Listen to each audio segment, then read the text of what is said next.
As we're getting to the close of 2024, and as I've been taking some time to reflect on this year, both personally and musically, I thought it would be cool to talk about some of the guitar gear that I've personally used the most this year. Now, I've already done my Gear of the Year 2024 list, as well as a short list of gear that I got to try that was unique, strange, or just downright curious. And that is all through the lens of what I do on YouTube. You all get a window into my life through this if you watch my videos regularly, where I'm demoing gear, I'm making loud guitar noises, I'm pulling really rude guitar faces, and I'm trying to present gear in a broad way, because what appeals to me isn't necessarily going to appeal to the next guitar player who tries something out. And manufacturers often have to cater to a wide taste palette with guitar players. So what I find particularly interesting, other people might find totally revolting, and vice versa. So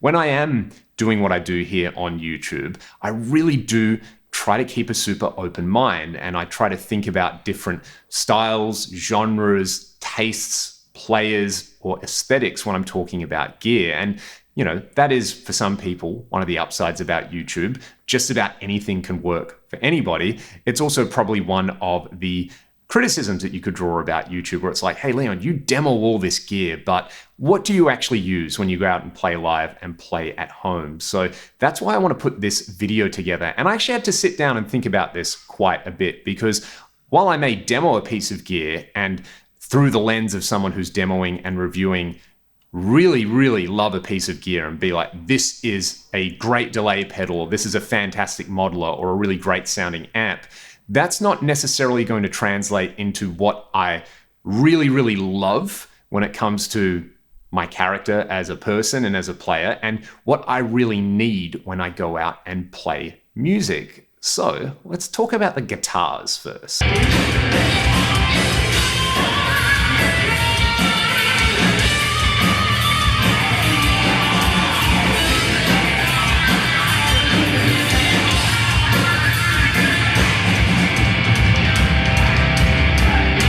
I actually sat down and wrote down a list of all the gigs that I could recall this year, and at over 80% of them, I had this guitar with me. This is a Rubato Lassie, so it is a carbon fiber guitar. It's incredibly thin, light, durable, and strong, and it plays amazingly well. I did a bunch of ragdoll fly dates on New Year's Day, then we went and played Glamfest in Melbourne with Taiketo, Lynch Mob, and Slaughter. We also toured with Yngwie Malmsteen. This was the only guitar that I took for those shows, and it performed incredibly well. I can put it in a soft bag, I can fly with it, it doesn't take up much space, and it's just incredibly ergonomic and enjoyable to play. I can do all my live guitar aerobics with ragdoll, and this does not get in the way. The stainless frets on here are so fast. The neck is just ridiculously slick and enjoyable to play. I have a lot of trust in this guitar when I travel with it, and I know it's just going to go with whatever I want to do as a player. Furthermore, it's got lumen-laid dots on here, so on a blackout stage or something like that, I can actually see exactly where I am. Furthermore, playing with Club Cabaret, I did a season with them in New Zealand. I did 9 weeks with them in Sydney, and we went and played a festival in Budapest, and I took this guitar to all of those shows, again, because I know it's so robust and consistent. It's not going to be affected by things like humidity or changes in the weather. I'm so used to playing it now as well that, again, I just know where it's going to go. And it's also got some very versatile switching out of a really minimal setup. Master, volume, and tone. These are Porter pickups, and it's got the Freeway 6-way switch. I've done a few videos on this specific guitar and on the switch. Furthermore, it's just held up finish-wise incredibly well, and it's a super unique looking guitar. So it was really interesting to sit back and actually go, well, what guitar would I consider my number one? And I don't know if I'd consider this guitar my number one absolute favorite, like this is the Leon Todd guitar, but surely it has to be up there after doing so many shows with it and just, again, trusting it. That's what I need. I need something that's going to be consistent. This was the only guitar that I took with me when we opened for Yngwie Malmsteen, which, doing a gig like that where everyone in the room is a guitar player and sort of trusting that I could just take this one guitar, I think that is testament enough to this instrument. And furthermore, I know the people who make these guitars. I got to actually meet Roger from Rubato, I think the end of last year, and then right before we did the Ingve tour, we hung out and had lunch, and cannot say enough lovely things about the instrument and them as people. They're doing some really unique work. And this guitar is just a great talking point as well, because I get to talk to all of you after shows about what makes this guitar cool and interesting. There was another guitar that I basically took with me everywhere this year as well. This is my PRS DGT, which is probably the guitar that is featured the most on this channel for doing demos. If I'm demoing a pedal or an amp or a modeler, I'm going to use this guitar most of the time because I can get some amazing humbucker sounds out of it, and I can also split the coils on it and get some beautiful single coil sounds out of it. It plays supremely well.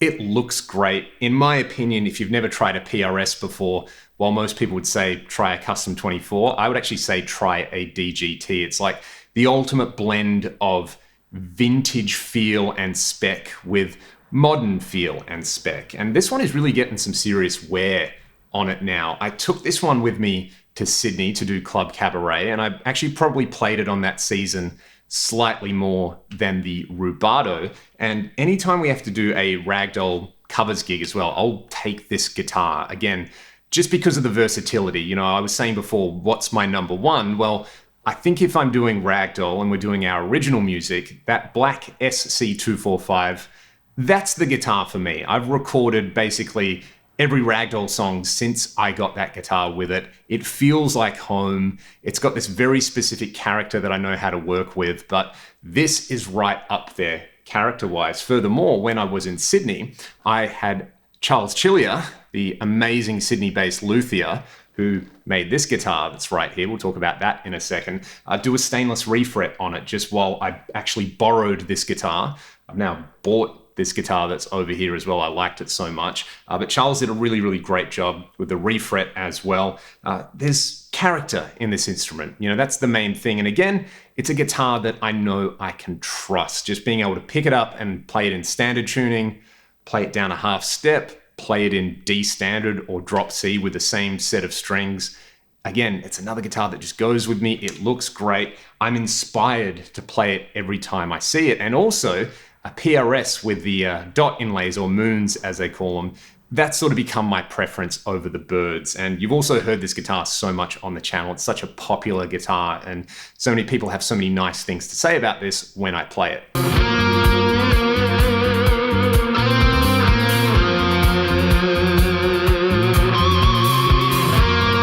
You've seen a lot of this guitar on the channel recently as well. I only got this guitar in August. I did borrow it for a bunch of Club Cabaret shows when I was in Sydney. This is the Chillier Belle Aurora. I've done a couple of videos now just kind of celebrating this guitar and how beautiful it is. Made in Australia. Charles is an amazing luthier, really well renowned for his setups and finishes. I've been using this primarily in drop C and D standard for ragdoll shows. And I also do a lot of duo gigs where, you're expected to kind of play acoustic guitar outside while people sit around and eat their squid rings. Well, I've been using this guitar with a clean sound. And I mean, most people look at it and go, oh, it's got F-holes, it's semi-hollow, it's an acoustic guitar, cool. But I can get away using that kind of clean sound and then kick in the drive and absolutely get some glorious sounds out of this. It is, for me, the perfect blend of aesthetics. It's a slightly oversized body from something like the PRS or the Rubato. I'm over 6 foot tall, so it kind of looks scaled to me. And yeah, I'm going to play this guitar so much in 2025 as well. This has been maybe my favorite acquisition of this year, and I'm looking forward to doing a bunch more gigs on it. It's really, really beautiful.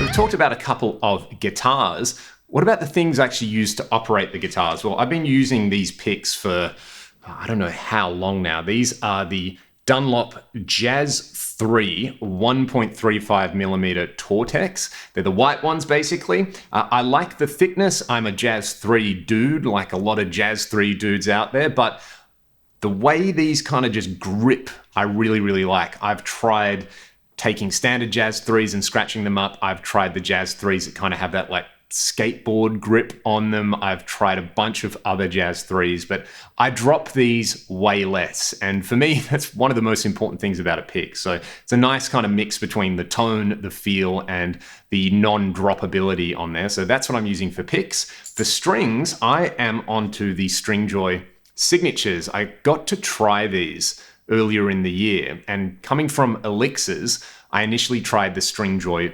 Orbiter strings, and they're a coated string. I guess they would sort of be the equivalent on there. Really good strings, but they actually sent me a bunch of strings and said, hey, try the Signatures, let us know what you think. And I kind of like the Signatures, the uncoated strings, more than the coated ones on there. They last a long time. I think I'm about a dozen gigs into the set that I've put on the Chilia over here.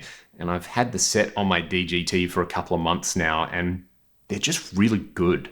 Like, it's a weird thing to say about strings, you know, strings are strings. Everyone's going to have different preferences, but especially when I was doing Club Cabaret, doing 7 to 8 shows a week, again, it's one of those things where you want to trust the strings. You want them to feel good. I didn't want to have to restring my guitar every 3 or 4 days. So I could get through like 2 weeks of shows using a single set of these, which is really nice. So yeah, the Stringjoy Signatures, these are the 10 to 52s. You can see the gauges are kind of slightly different to what you might get on a set of Ernie's or Diodarios. The B string is slightly thicker and the A string is slightly thinner. They're made in Nashville in the USA. And yeah, again, I've just really been enjoying them. These are what I'm actually using on my guitars. And then, you know, when you play guitar live, you've got to play standing up, right? So I've got this strap, which my dad had made many, many moons ago. This strap is probably about as old as I am.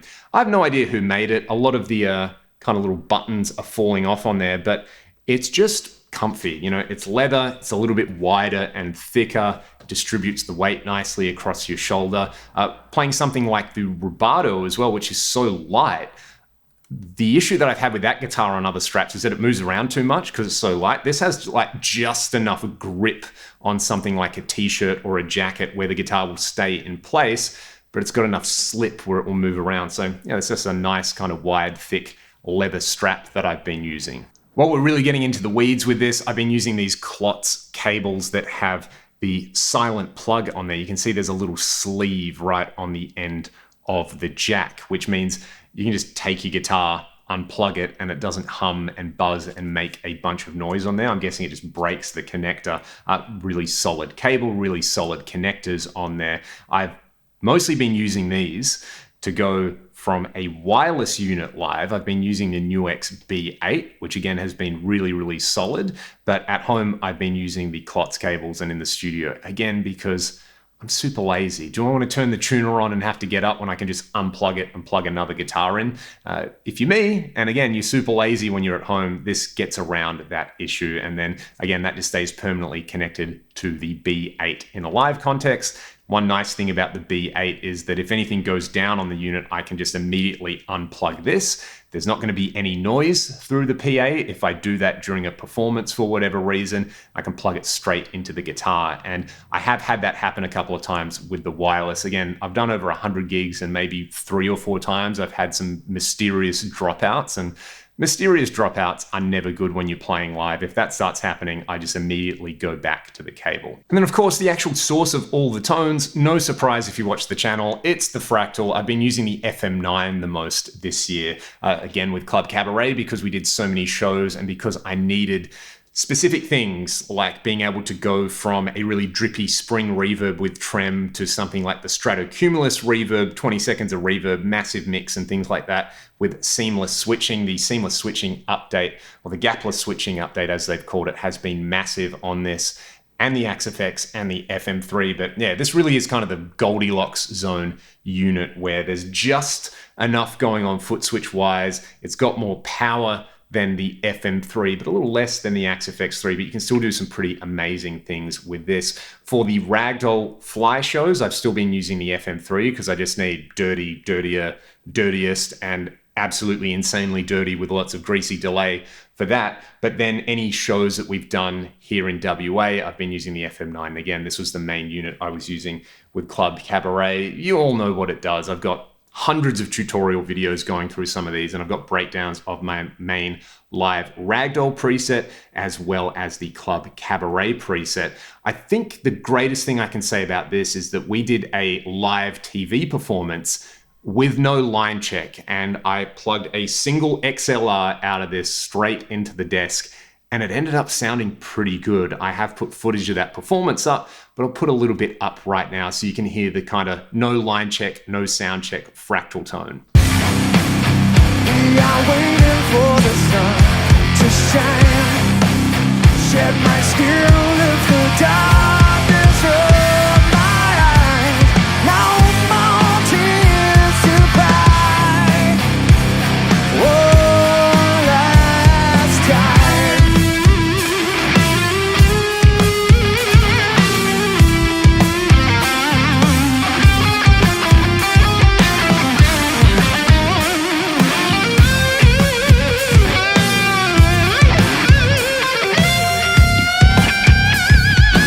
Other than that, the other piece of gear that I can think of is this kind of Pelican style case that I bought from J-Car here in Australia. I actually don't know who makes it, but it's just a kind of molded case, fits the FM9 or fits an FM3 and a bunch of cables and expression pedals in there. Again, just really handy if you're flying or you're traveling. I know I can kind of throw this thing around, and the theme of the video, right, is that you can trust this gear, where I've got certain guitars which I think have an incredible character or they've got some sentimental value to me, but they're maybe a little bit unreliable at times, or they're not as consistent as the gear that I've talked about here. I'm lucky enough to have an amazing amp and pedal collection, and while I still love cranking up a tube amp, or I love using, an old analog overdrive pedal, they all come with their associated issues, and having to play so much live and having to travel so much when I'm doing this, it just is a no-brainer to use something like the Rubato into the FM9 with either a cable or a wireless, and then I can do everything that I need to do. I can be comfortable with my own guitar sound, I can be super happy with my tone, or if I'm doing a show where it's not all about my big greasy guitar tone, then I can have all the tonal options that I need to keep people happy. Other functions on the Fractal, like the looper, I use a lot, the multiple inputs. It's just such a great utility device. And again, guitars that are fun to play, that sound good, that stay in tune, and that don't fall apart on the road are probably more important than like, oh, but it's got this magical tone wood and it's got this great pickup that I like. No, it has to be reproducible, has to be consistent, yet it still has to be fun and enjoyable. And that really is, I think, the theme of this year for me. I've been so fortunate to do so much playing and to play some really great gigs with my original band. I think we did some of the best shows we've ever done with Ragdoll. I've played some really satisfying gigs, whether it's doing covers, whether it's doing corporate shows, or whether it's just gigs where you're sort of like, I can't believe we've been able to go to this particular place and travel here to play music. And then also playing with Club Cabaret and seeing all the amazing circus performers and meeting people from so many different backgrounds and walks of life. I'm so incredibly grateful. And I've also been able to spend so much time talking to all of you on here on YouTube, making guitar noises, and you all put up with my big, dumb, stanky guitar faces and my sometimes very strange preferences for tones. And I really appreciate it. It means a lot to be able to just kind of be myself on here and have a community of people who not only say nice things about me, but they treat one another well, whether that's on YouTube or on the Discord server or on social media. I really mean it. I'm so grateful. It's been such an amazing year. I hope you enjoyed this little overview of the things that I actually use the most when I'm playing like me.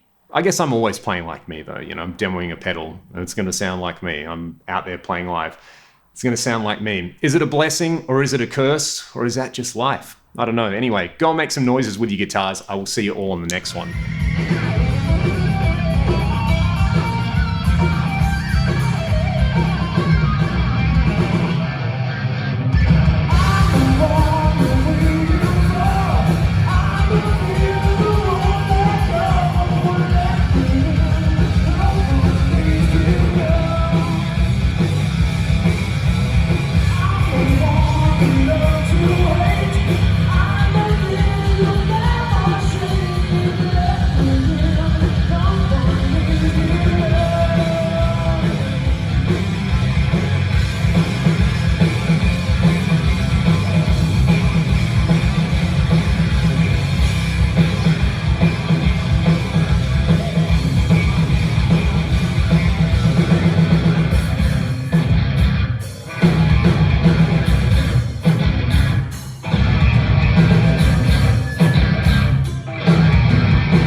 Thursday evening.